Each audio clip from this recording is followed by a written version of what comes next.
Whether you're deliberating how to allocate your calories or your hours, deciding how to spend 3 days in London is a stressful first world problem. But this 3-day itinerary is here to help you maximize your time, with a flexible format showcasing sites organized by neighborhood and multiple options for activities, ensuring you have time to do what you actually like. In case you're new here, hi, I'm Christina from happytowander.com. And this channel is all about practical travel tips from someone who's been there, done that. So be sure to like and subscribe if that sounds like your kind of thing. And for a more detailed guide with practical tips like restaurant recommendations and how to get around, be sure to consult the written version of this guide on my website. Now let's start with day 1, which we'll be spending in central London, tackling some of the city's most iconic sites, immortalized by pop culture and generic IKEA wall art all around the world. Now let's kickstart your visit to London properly by indulging in what is possibly the most stunning culinary innovation pioneered by the English: the full English, an indulgent breakfast consisting of thick slabs of bacon, eggs, juicy sausage, baked beans, a tomato and mushroom for health, and plenty of toast or fried bread drenched in butter to soak up every last bit of your tasty heart attack. Some places even add a patty of fried blood, also known as black pudding, for good measure. Yum! A good fry-up is practically religion at this point in England, with entire Facebook groups dedicated to posting and rating each other's full English breakfasts. As such, fry-ups are just as easy to find in London as confused tourists and souvenir shops selling corgi merch. I'd recommend you start your day off by finding a tasty fry-up near your accommodation, because many of the spots near our first stop, Buckingham Palace, are overpriced and disappointing. Now, on that note, the first recommended stop of this itinerary is Buckingham Palace. Specifically for the changing of the guards, a tradition that dates back over 500 years, though it doesn't actually take place every day, so be sure to check the official schedule before you plan around it. Now, the changing of the guards is of course the formal ceremony during which the iconic red deck soldiers of Buckingham Palace switch out shifts, swapping a new guard in for an old guard. There's choreography, there's music, and it's overall a grand old time, especially when they whip out unexpected hits and modern music. Now, I do have to say it does get very crowded here, so it's best to arrive early or skip it altogether if it doesn't sound like your kind of thing. Luckily, there are plenty of other things to do around here, so that's why for your first morning in London, I recommend you explore Westminster. When it comes to touristy London, this area is like an all-you-can-gram buffet. While synonymous with government affairs, the PM residence 10 Downing Street and Houses of Parliament, for instance, can both be found here. Westminster is also dense with iconic London sites, immortalized over the years by news and popular media. So for this portion of your itinerary, it's time to explore Westminster and all its touristic delights. One of the most efficient ways to do this is by booking a tour. I did a walking tour on my very first trip to London and didn't regret it one bit. But if you're feeling like a strong independent tourist who don't need no guide, then you can DIY your own tour on foot. Here are some sites in addition to Buckingham Palace that you need to make sure you don't miss. There's Westminster Cathedral, St. James Palace and St. James Park, Trafalgar Square, Whitehall, Westminster Abbey, the Houses of Parliament, and of course, Elizabeth Tower and Big Ben. More on these sites a little bit later, but for now, make sure you do walk around and admire them all at least from the outside. Now, after feeding your phone with photos and filling your eyes with sights, it's your stomach's turn. You do have a packed itinerary today, so a quick lunch on the go is most ideal. If you're starting to feel hungry, now is the time to indulge in yet another English culinary institution, the most miraculous and venerable meal deal. Meal deals are set combos that you can get at a variety of UK chains like Boots and Tesco's. The premise is this: for a small set price, usually less than £5, you get a main, a drink, and a snack. Compared to the eye-gouging prices found elsewhere in London, this is practically free. Little wonder why it is so popular among the office lunch crowd, and yes, in case you're wondering, they do have Facebook groups for rating these too. I'd recommend grabbing a meal deal and sitting down somewhere scenic with plenty of people watching to enjoy and refuel. Not only is it cheap, it's a cultural experience in and of itself. Now it's time for the afternoon's festivities, shamelessly touristy activities. After inhaling your lunch for your first afternoon in London, I'd recommend continuing your tourist streak with 1 or 2 main attractions that pique your interest. As for which ones exactly, that'll depend on what you like. But I'll share some iconic must-dos in a second.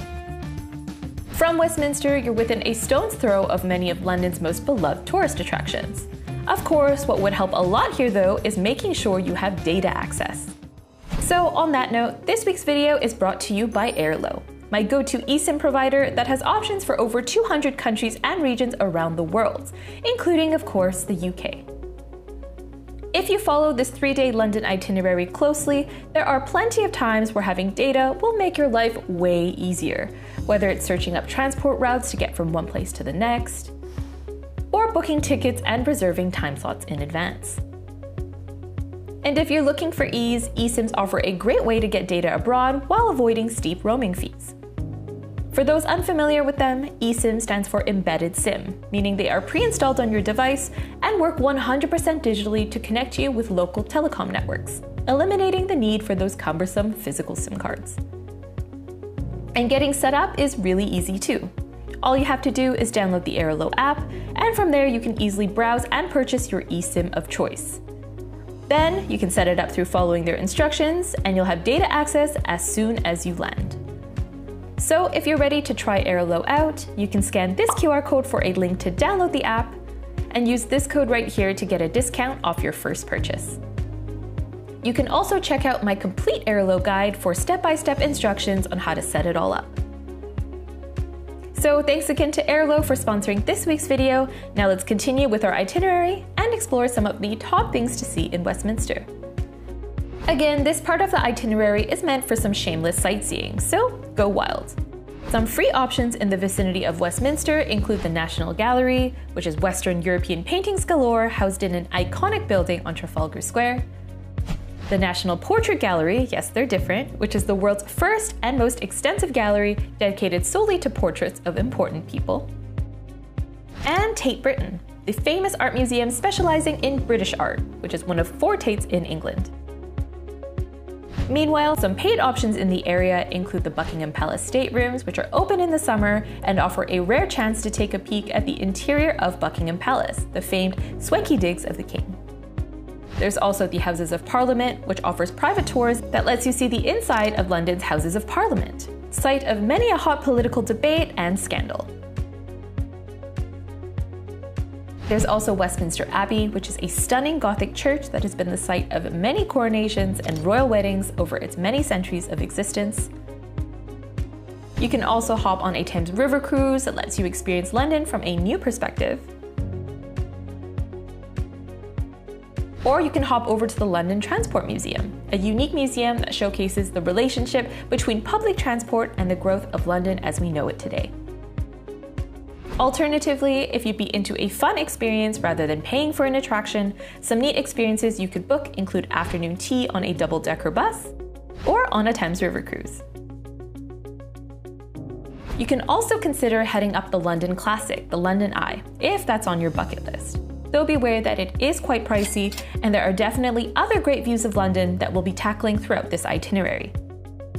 If you do go though, sunset might be a nice time. If not, then feel free to perch along the Thames for a free view or have a rest before your evening festivities, which will be taking place in Soho. Soho is a neighborhood best explored after the sun has gone down, with an exciting vibrancy thanks to its status as the entertainment hub of London.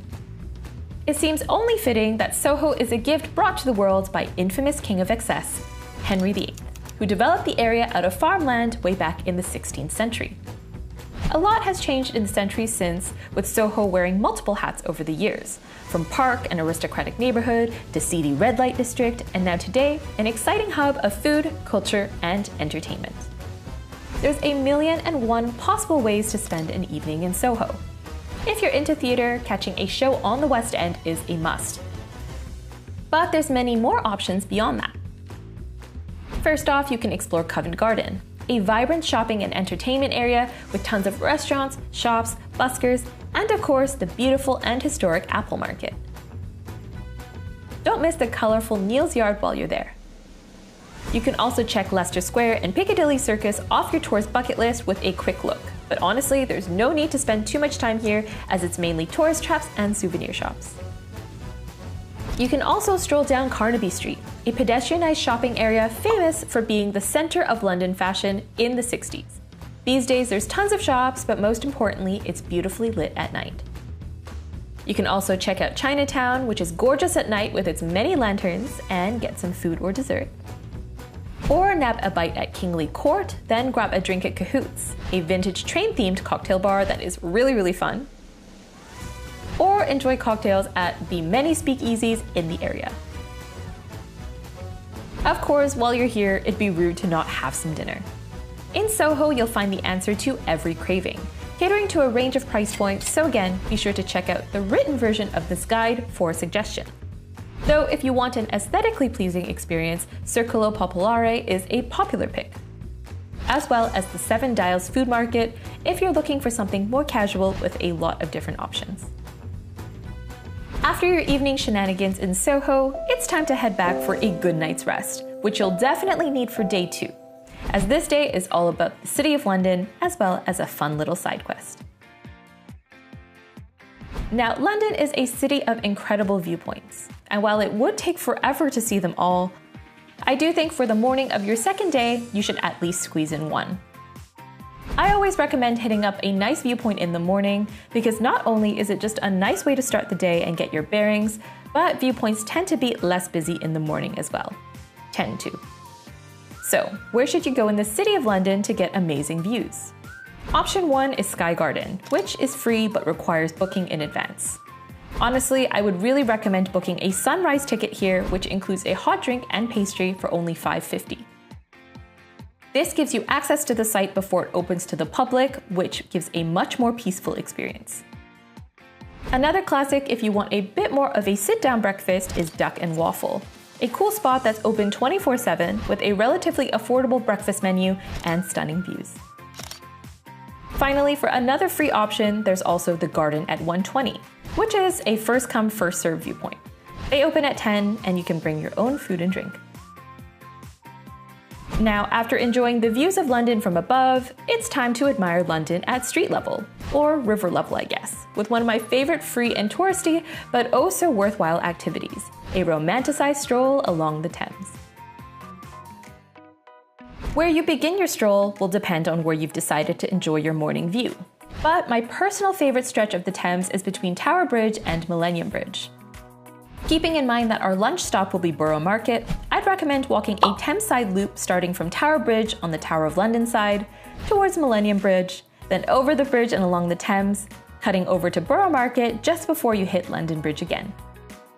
Some landmarks to take note of along the way while you follow this route include Tower Bridge, a striking neo-Gothic bridge often mistaken for London Bridge, which was built between 1886 and 1894 and is probably one of the most famous sites in the city, if not the world.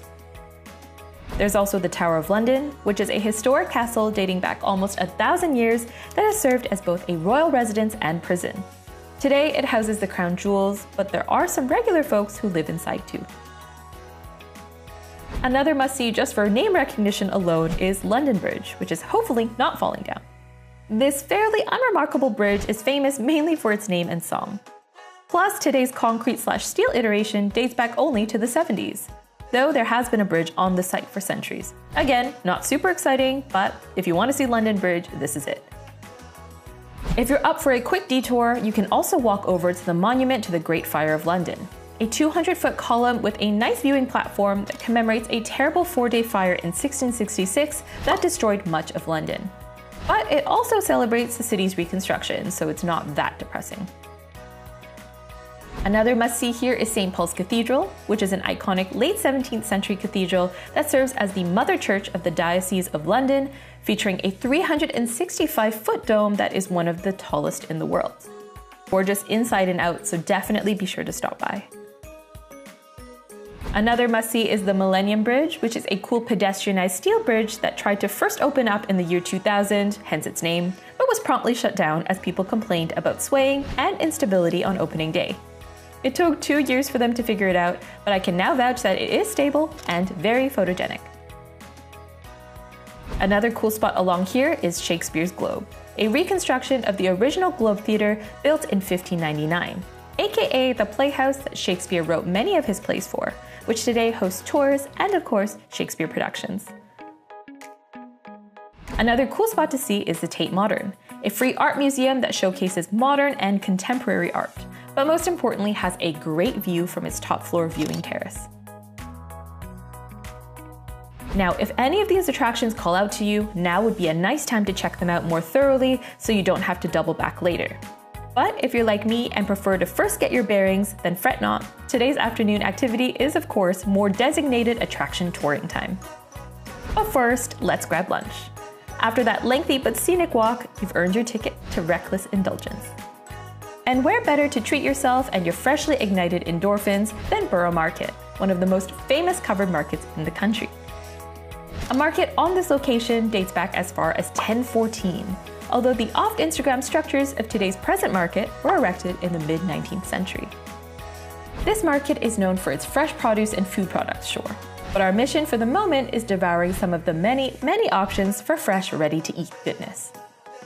Whether you're craving stinky cheese-filled toasties, world-class Hainanese chicken rice, or a juicy duck confit sandwich, you'll find it here, along with dozens of other worldly options. When at Borough, it pays to be thorough, so I'd recommend doing a few laps beforehand just to get a lay of the land, because I guarantee you'll be wanting to try more than you can fit in your stomach. Just remember to tailor your food consumption level for the next activity you do. It makes sense to eat a big lunch, for instance, if you're hitting up museums and attractions all afternoon. But if you plan on meandering around Camden or Shoreditch, then save some room because both have very vibrant food scenes. Now on that note, let's move on to our afternoon activity. You know the drill. After lunch, we conquer more sightseeing. As with yesterday, there are simply too many possible attractions to conquer in one afternoon, so you'll really have to prioritize and choose what appeals to you most.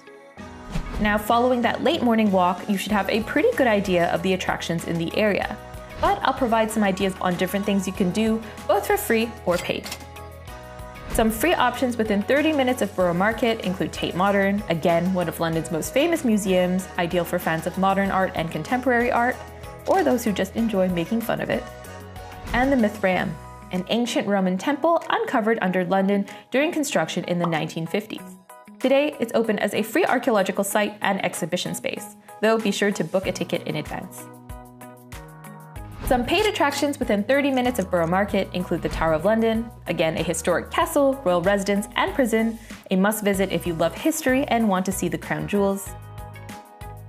There's also the HMS Belfast, a British Navy ship turned museum with 9 decks to explore, and many exhibitions and displays detailing the ship's history from its official launch in 1936 all the way to its retirement in 1963. There's also the Tower Bridge Walk, where you can experience Tower Bridge from a unique perspective 42 meters above ground with glass floors. And St. Paul's Cathedral, whose spectacular interior is well worth seeing. You can also do a tour at Shakespeare's Globe, a must for fans of the Bard, or stop by the Shard, where you can access the panoramic view from its 72nd floor. Probably skippable, to be honest, if you followed our morning plans of getting a view over breakfast. Very expensive, crowded, and to be honest, I don't think it's worth the price. Of course, during this time, you can also enjoy some experiences and tours instead. There are tons of great ones for every interest, from historic pubs to street art and gin. Alternatively, if you want a break from ultra-touristy things, I would recommend picking a neighborhood to explore out of either Camden or Shoreditch and heading there. If you follow this itinerary closely, you'll be heading to one or the other for the evening. So have a look at the options for activities in each and decide which you'd rather tackle in the afternoon versus the evening. Some ideas for afternoon explorations in and around Camden include exploring Camden Lock Market, admiring Camden's street art scene by going mural hunting, meandering around Regent's Canal, having a picnic at Primrose Hill, all the better if you stay for sunset, or taking a walk through Regent's Park. Ideas for afternoon explorations in and around Shoreditch include visiting all the different cool shops that they have. There's tons of different options. Grabbing a bite and enjoying the vibes at Ely's Yard, a service yard turned oasis for food trucks, shops, and bars. Seeking out some of the area's world-famous murals. Or on the weekends visiting some of the famous markets that set up here. Like for instance on Sundays, Shoreditch's famous Brick Lane Sunday Upmarket. Now, having spent the day exploring some of London's most famous tourist hotspots, now it's time to set your sights on London's cool side for the evening. Granted, Camden and Shoreditch are hardly secrets these days, and have become popular tourist destinations in their own right. But I would still recommend that any first-timers in London check out at least one, just to spice up their itinerary. Why should you visit these neighborhoods in the evening? Well, it's simple. Both have great food scenes, excellent nightlife, and are generally more fun at night, when their many restaurants and bars light up with the post-work crowd. Plus, main sites here tend to stay open later than the conventional tourist attractions in central London, meaning they make sense to do later in the day. So for the evening, I would definitely recommend either heading to Camden or Shoreditch. Out of the two, I would say Shoreditch is probably the more fun option for the evening, just because they have so many restaurants and different places that you can hang out with some very unique nightlife options that you probably won't find in many other places. A favorite of mine is Bolly Ballerson, which is, as it sounds, a ball pit bar where you get to have some drinks and then frolic in ball pits. Very, very fun. Now, after all that food and excitement, you should probably aim to get another good night's rest because the prettiest pursuits of our 3 days in London take place tomorrow. All right, we've now made it to the final day of our London 3-day itinerary, so let's make it count. Today, we'll be spending our morning roaming around some of the prettiest parts of London, Notting Hill and South Kensington. Then, following a scenic lunch, we'll spend the rest of the day taking final items off of our London bucket list. To fuel you up properly for your final day, it feels only right that we start with a cutesy Notting Hill experience. Breakfast somewhere beautiful. For many London fangirls such as myself, Notting Hill is one of the top places to hang out, thanks to its abundance of aesthetic spots, from pastel-colored houses draped in wisteria, to charming cafes and shops on pretty much every corner. Granted, not all of Notting Hill is an Instagram-filtered dream, but much of it is, so why not romanticize it while we can? A very popular Notting Hill spot for coffee and breakfast is Farm Girl Cafe, an Aussie-style brunch spot known for their pretty drinks and fresh, health-conscious food menu tucked away in a small courtyard just off of Portobello Road. But there's honestly loads of other nice options if you just walk around. For morning of day 3, we are focusing on exploring Notting Hill and South Kensington. These two areas are hands down some of the nicest looking in London, and are best explored on foot. I personally think you'll get the most out of the experience if you just bumble around, popping into shops and absorbing the prettiness along the way, like a rabid sponge. But if you need a bit of structure, here are some spots to include on your exploration list. On Saturdays, there's the Portobello Road Market, which is an epic street market where you'll be able to buy pretty much anything. You can also stop by Alice's Antique Shop, as seen in Paddington, which is a pretty antique shop that's well worth a nosy peek. St. Luke's Mews, which is a residential street made famous by Love Actually.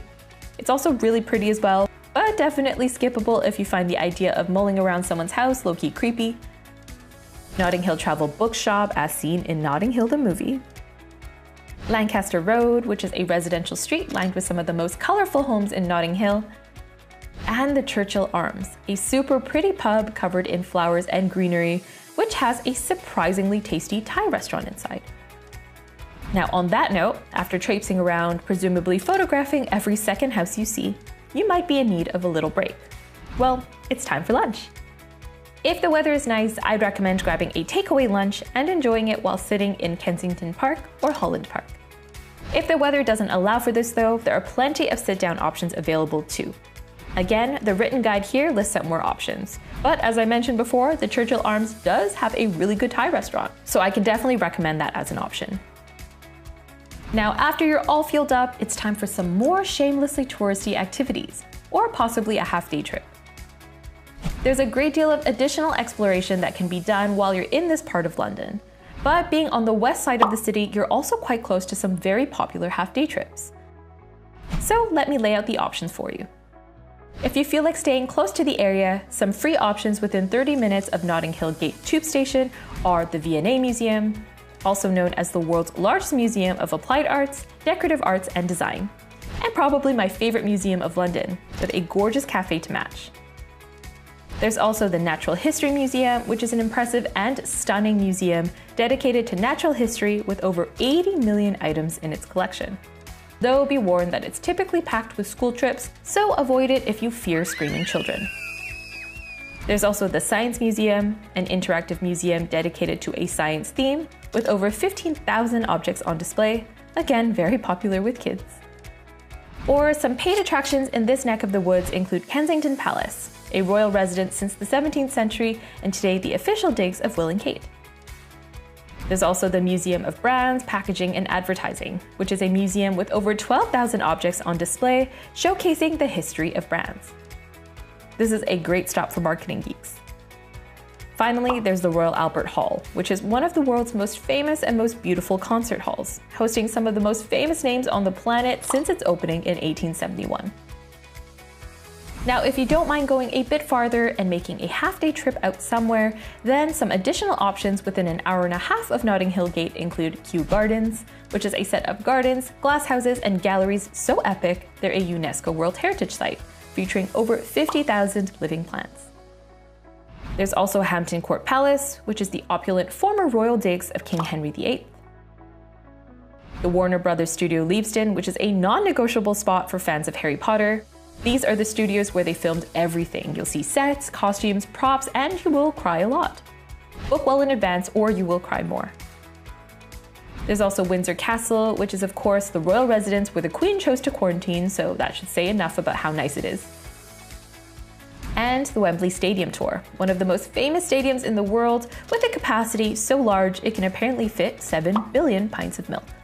Who would have thought? Now, for your final evening in this 3-day itinerary, it is time for a special treat or some final explorations.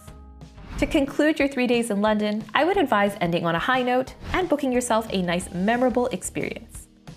Some ideas might be a West End show you've been really looking forward to, dinner at a memorable restaurant, a sunset dinner cruise along the Thames or maybe a sunset picnic, a sunset ride with Prosecco on the London Eye if you haven't done that yet, or if you're looking to maximize your 3 days in London and see as much as possible, you can take this opportunity to check a final neighborhood off your list or possibly revisit a favorite one that you've been to.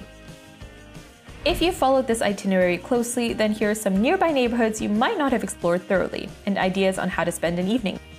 For instance, you can go to Mayfair, which is fancy central, where you can do some window shopping on Bond Street, prance through Burlington Arcade, and have dinner at Mercado Mayfair.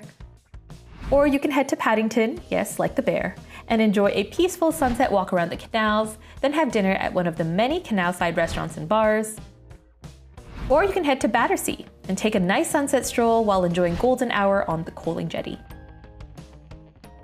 And if you're lucky enough to be spending more than 3 days in London, then you can still use this itinerary for your first 3 days, then add on a day trip or further neighborhood explorations to round out your adventure. There are tons of day trips that are easily doable with public transportation. Bath, for instance, would be my go-to pick. But if you want convenience and efficiency, there are many private tours departing from London that help you see more in a short amount of time, with tour companies offering options ranging from the picturesque Cotswolds all the way to the beautiful South Coast. Alternatively, you can take the opportunity to explore other neighborhoods and areas in London more thoroughly. Greenwich would be a great choice. This is one of my favorite parts of London, just a bit far out, so it's tough to cram into a 3-day itinerary with everything else. There are tons of really cool attractions there and a fantastic market, so well worth a visit if you have more time. All to say, there's loads to do in London to fill up 3 days, enough even to fill a lifetime. So I hope this guide was helpful in organizing your time. Be sure to like and subscribe if it was, and thanks again for watching. I'll see you next time.